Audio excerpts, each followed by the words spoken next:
So as far as some stretches that you can do for those forearms, think about your wrist position when you're riding. We're always keeping this muscle short. And what we want to do is be able to stretch that out and give it some counter stretch. So if you just hold your hand out in front of you, I'll kind of turn a little bit sideways here, drop the hand down, palm facing the ground.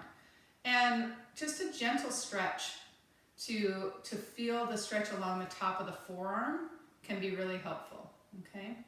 In the same way, you can flip it over, drop the palm, and you can stretch this way. Now, let's say your shoulder doesn't like that, okay? You can also keep your arm in close with the elbow pinned to the ribs, and you can do the same stretches. You can do this while you're on the bike. You can do it at a stoplight, and just try to get some counter stretch in. Another thing that you're going to want to do is open out through the chest.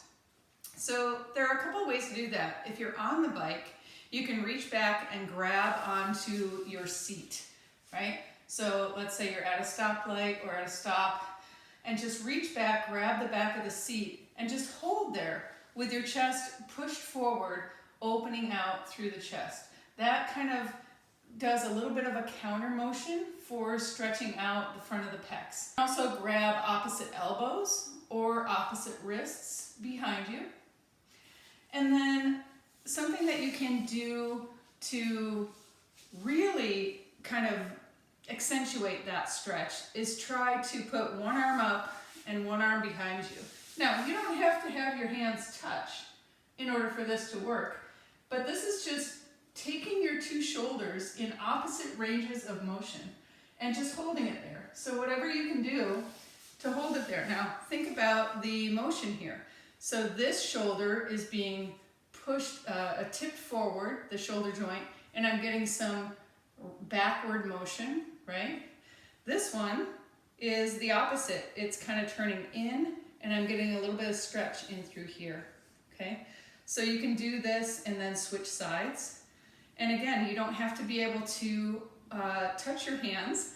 Although if you do want to practice that, it's a really, really good stretch for the shoulders. You can even grab a towel or a strap or a t-shirt or anything, and you can try to get that and then walk your hands up the towel or up the strap and just hold it there for maybe 30 seconds, okay? So these are things, shoulder shrugs, shoulder circles. And then I want to talk a little bit about strengthening the shoulders. There are some very easy ways to do this without having any weights, just using isometric pressure.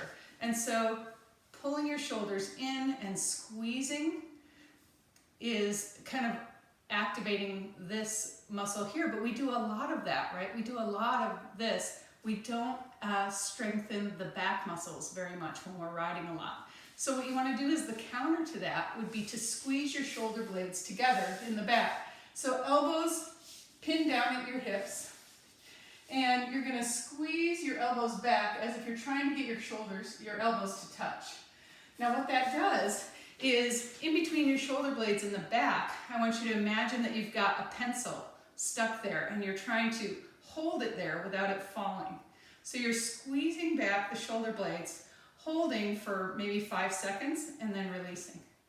So then squeeze back, hold, and release. This is working a lot of those upper back muscles, some of the smaller stabilizing muscles that are counter to all this pressure here. So we want to stretch the front and we want to strengthen the back.